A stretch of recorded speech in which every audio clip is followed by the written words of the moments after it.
88 years old, be 89 in May, if I live that long. And I was one of the first of 18 in the first training class for the Greensboro Fire Department that was organized. And I retired in 1986 as a captain at Station 16. All right, so you say you retired from Station 16 for a lot of the people. That's currently now Station 52, so that changed right after you left. Yeah. Let's go back into what did you do before the fire service? What was your life like before you entered the Greensboro Fire Department? Just a normal 18, 19-year-old. I've worked about all my life. Worked in the cotton mill in the summertime, and I took a course in distributive education in high school. Went to school half a day, worked half a day. Worked at Cress's dime store. It's not a dime store anymore, it's apartments out in the sand. And that's where I was at whenever I applied for the fire service. And I waited about a year after I applied before I got hired. And I enjoyed every bit of it. So what made you want to join the fire department? The way things were, the way they worked and everything, and this, to start out, it's kind of exciting, and I knew a couple of people that was on the department already, and they would talk to me. It was nice. So what was the process, like getting hired back then, and then going into like the rookie school? Can you tell us about that? Yeah, you just filled out your application, and they would send you down to the police department, have you fingerprinted and everything, and just regular routine examinations, and they would call you if they thought you would do all right.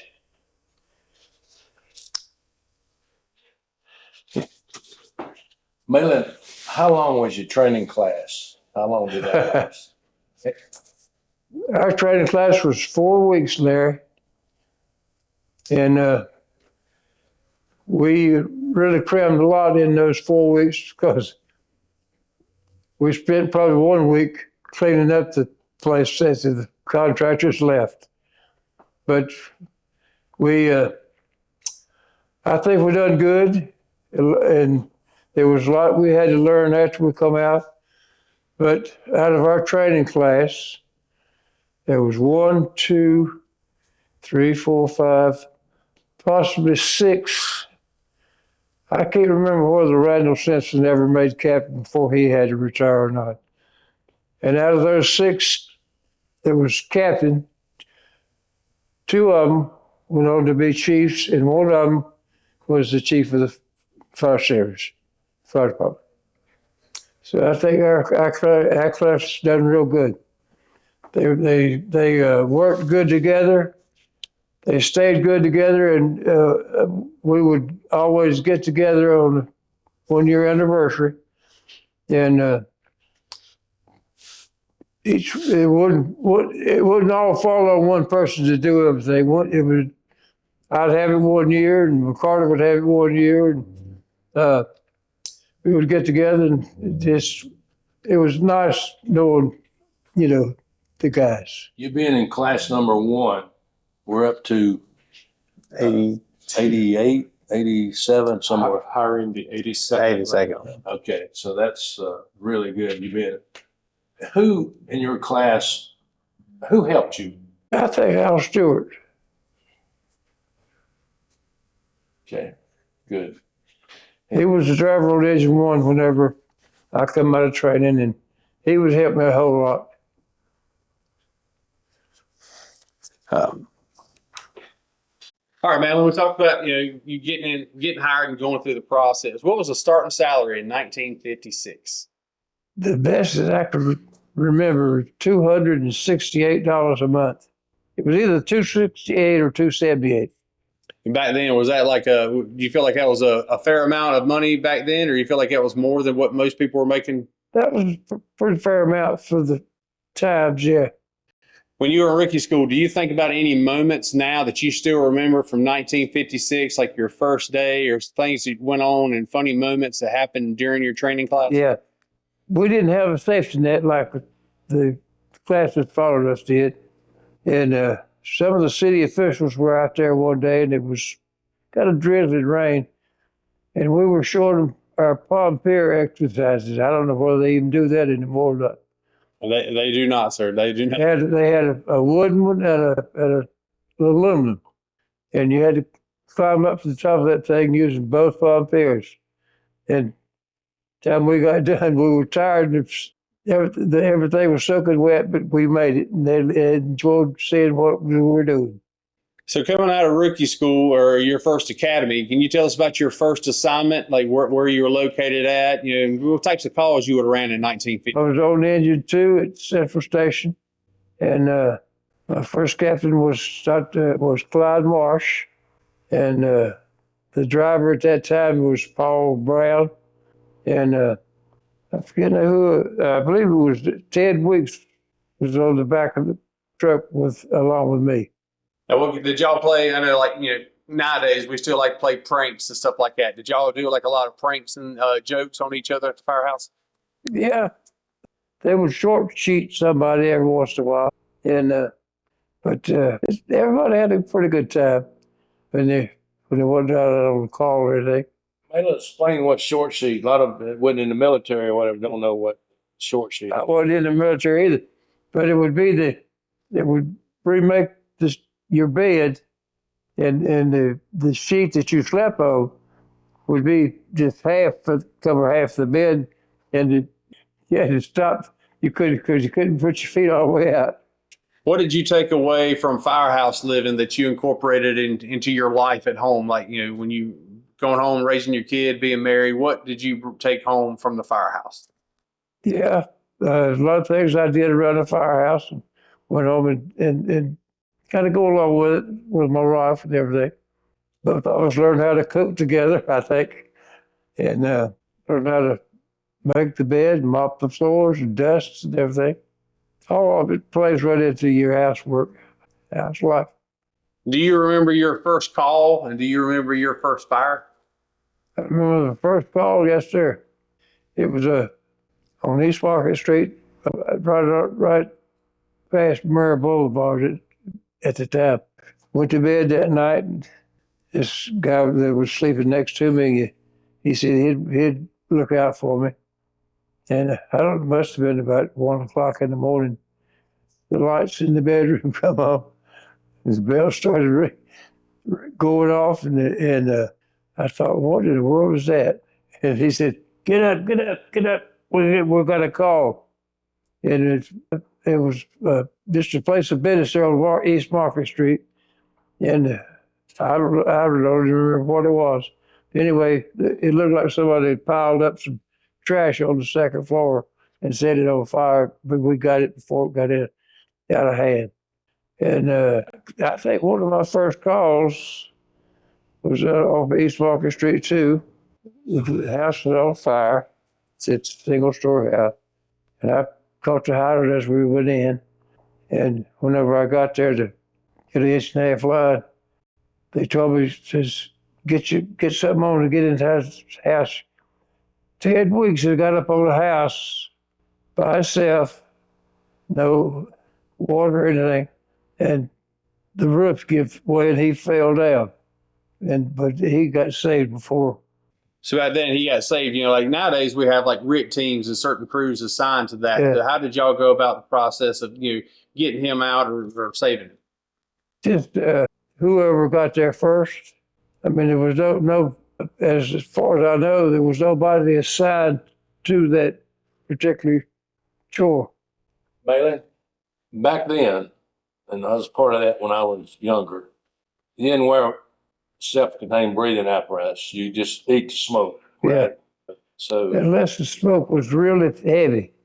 Can you describe what kind of turnout gear y'all had back then? Did you have the long coats and the high boots, or what did y'all wear as your ensemble when you went into firefighting? The city didn't furnish anything. You had to furnish your own. There was a man that come by, and you could order from him. And most of the guys, their night clothes, they would put a zipper where whenever you put your big boots on, you could pull that zipper up and it would close it up. And it was pretty good. But as far as the safety is concerned, like it wasn't all that appropriate. So back then you had to provide your own stuff for your job. Now they provide everything from pants to socks to breathing apparatus and helmets. So just looking how it changes over the period of 70 years. It's impressive. It's a good spot. Yeah. All right. All right. So walk us through like your daily routine as a firefighter back then in 1956 and throughout your career. What was your normal station routines and your normal station life like? Well, the first thing you done, you cleaned up the station. And certain days of the week during the summertime, you mowed the yard. There would be one day of the week where you'd scrub all the floors, this floor here, the roof, and wash the windows about once a week. And small painting chores. The city had maintenance crews that done most of the work, but you had to do some of it. But it's about the same thing week in, week out. So how did y'all do like reports and stuff like that back in the day? Did y'all have to write them out? Nowadays we use computers, but I'm sure back then they around like that then. Wrote them out, and then they started on a new system called UFERS. I don't even know what that stands for now. Yeah, all right. And by the time I got ready to retire, they come in with the computers, and Mainly y'all use logbooks yeah, to record your logbooks, and you had to tell what all you done from time you got there to probably summertime, and who was working that day, the training that you done. But I don't know how the computers are doing now because I'm not a computer. Yeah, computers nowadays are our daily life. Our report, our training, down to if we check our air packs, check our trucks. Yeah. Computers are pretty much everything we do nowadays. What do you feel like being a firefighter for 30 years? Do you feel like that was it worth all the sacrifice of being away from your family and stuff? Or what did you take away from it after 30 years? There was a lot of things that you miss out on. Bobby was in school and his brother. I tried to make all the sporting events. Sometimes it was hard to do, but I tried to support them as much as I could. There was a lot of things. I had a special case. My wife had heart trouble. And a lot of things I did around the house that helped her. And I worked a part-time job just to more or less to help make Social Security money. Because I knew we didn't pay into Social Security. And I said, well, if I draw any Uncle Sugar money, I better go work a little bit. So I'd work part-time. And then... it goes back to your career as a firefighter. What was like your proudest moment in the fire service? I think the proudest moment for me was when I got promoted. But I didn't know that I would ever reach that goal. But I did, and I outlasted a lot of them. But I think that was the proudest moment. What was your saddest moment? You have a sad moment that stands out through your career? We've all seen a lot of bad things, but do you have a sad moment that stands out? Yeah, there's two or three, Larry. I hated it when Jesse Gray died. You know how he died.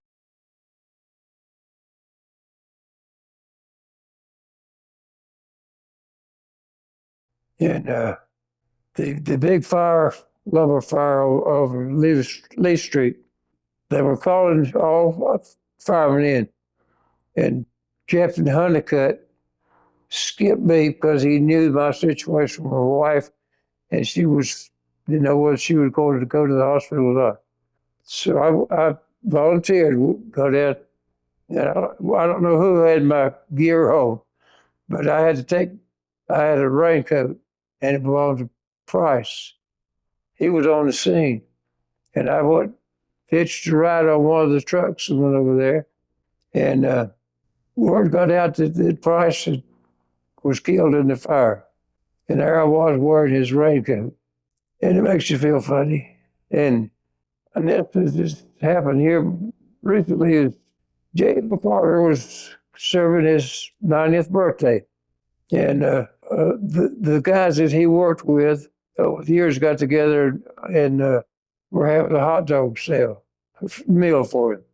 And I was there, Joe Radcamp was there, and that was the last three out of the class that were still living. And McCarter was number 2 overall, oldest retiree. Radcamp was number 3, and I was either number 4 or number 5. J.W. Manus is in there somewhere, but I said I'm number 4. And Jim Goins, number 1. And at some point in time that day, got word that Jim had died. To pass away, and knowing he passed away on a day that's supposed to be happy, it's kind of works on you. Knowing what you know now after 30 years of service, would you have done the job again? Would you do it again? If you were able to jump on that truck, would you do it all over again? I would. Would you have done anything different in your career looking back on it? Was there anything that you would change about stuff that you've done, or how you managed your people as a captain, or anything like that? No, it's the hardest thing to do is, as far as an officer is concerned, was whenever they rotated every year. And when they had 3 shifts, it meant you were working for somebody new each for 3 years. And at times it was hard to get those guys thinking like you did when you switched shifts. You had to, it felt like you had to go through a training session for the first little bit that you were there with them to get them thinking on your line of how you were working. And that was one of the things that was, you had to overcome that. But after a while, you got to working as a unit, and it worked out just fine. Mahlon, what was some of your bigger fires you were on? What kind of big fires were you on? Do you remember any second, third alarms? The big fire downtown, I was at Station 10, and they didn't call us in, but the next morning, they called us to go down and relieve some people. And another crew took over number 10. And of course, as it turned out, I didn't do a lot of firefighting because most of the fire was out. And Clarence Hilliard was the chief on the call that morning. And I was more or less his assistant in the paper. And I would note who was, at what place they were at and how things were. And that was one of the big ones. Yeah, I went on several house fires. It seemed like the more water you put on it, the worse it burned. But there was some big ones. What role did your family and faith play on you as a firefighter? Well, whenever I first went on, they had a ladies auxiliary, and she got into that and worked in that. And she knew whenever we got married that I would be away from home 24 hours, And she got used to that. And she would come by the station sometimes on Sunday and eat with me. And when our boys come along and got to where they could get around on their own, they come and would spend time with me if I was working on Sunday. And it worked out pretty good. Like you're talking about your boys coming by. How does it feel now coming back? Even though you retired in 1986, retiring 40 some years ago, or almost 40 years ago. How does it feel to be able to come back, bring your son back? The other day, you had your grandson, you had your great grandchildren in the firehouse. You got to, you even told me what my bedroom was back in the day, when you were here. So how does it feel to be able to bring that, your great grandkids to the place that you work? My son Bobby, he is the only one that really was going to take up fire service. He was a volunteer at Mcleansville or Mount Hope, and but whenever I was up here the other Saturday, I knew some of the guys, and I would get them. I said, "Y'all still have hot dogs on Saturday?" And I said that was the number one thing whenever I was there, because you had to have a hot dog on Saturday to know that you went to church the next day. And they got a big kick out of that. And what Bobby hated it, he didn't get to come with him, but he took off to the beach. So his son and his two boys come. They were kind of timid to start with. I mean, they've been in the firehouse, I think, before. And whenever they put them up in the seat of the airplane, took off with them, they got a big kick out of that. It was. I spent 4 years here, and it was like a good homecoming. Whenever I come back, got them hot dogs that Saturday. I remember just about everything that went on here, and it done me real good to know that, to do that. You're talking about, so hot dogs on Saturday was a tradition. Was there any other traditions like cooking wise that y'all like, nowadays most crews do Sunday morning breakfast. Were there any other days or stuff like that, like traditions you done every time you worked on a certain day? No, most every station I worked at, they cooked as a teamwork. I mean, one person would be in charge and the rest of them would help out. Didn't do no cooking on Sunday. And there for a while, the other officer that worked when I did, he would supply breakfast one Sunday morning, and the next time we worked on Sunday, I would supply. And you were on your own for any other meal that you eat that day. A lot of times your family would come and eat with you. And I still get a kick out of a lot of the stations eat green peas. They started calling them dog ticks. I've heard that reference. And Why is it important for fire crews to cook and eat together? Why is that important? to have the cohesiveness working together. When you got somebody over here that's by themselves, you begin to wonder if he's going to be that way on a fire call. That's a lot, and especially at this station. Some stations vary, but at our station, we still try to do 2 meals a day, and we all still eat together. So most fire stations practice that. If you had to tell somebody new to the fire service, give them advice for a 30-year career, what kind of advice would you give that new upcoming firefighter? To try to learn and absorb everything that he can. You don't get everything. I mean, I ain't never seen anybody put out a fire using a pencil and paper. You got to have some backbone with you, and it's not all paperwork anymore. We're talking about, back then y'all didn't wear air packs and you didn't have a lot of the protective equipment that we have nowadays. Do you feel like anything you've done on your job affected your health and your mobility and stuff as you got older? I don't think so. I mean, we had Scott air packs, but they didn't wear them like they do now. But there was some things that we had. Maybe didn't use them as much as they use them now, but we had what we needed.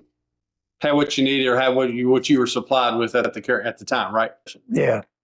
Is there anything else that you would want to tell us about your life or your on or off duty that you just want to have documented for our interview today? No, not really. I've been knowing Larry Kaufman for a long time. Never did work directly with him, I don't think. But I knew his brother Raymond. And Raymond and my wife had about the same type of heart trouble. And whenever me and Raymond would get together, we would talk about his trouble and my wife's, and wish him good luck.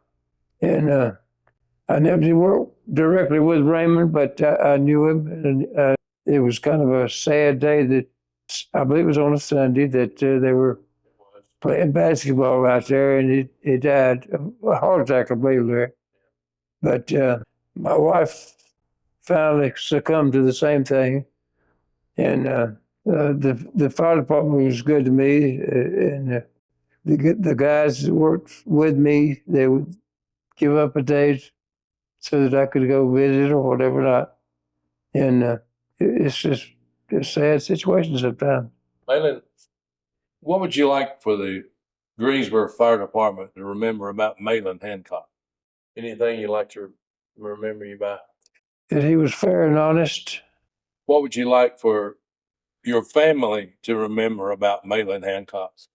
That I was in a good career, helping people, and that I was a good father, a good husband, and looked after my wife because of her condition, medical condition. I agree fully. So with knowing your son, knowing your grandchildren, and knowing your great grandchildren, I think you left, and you lived, and will leave a good legacy behind yourself. And we want to thank you for doing this interview. Thank you for coming back to Station 10, and hopefully we can get you some good grub in a little bit. I'd like to thank you again. Thank you, Mahlon. Okay.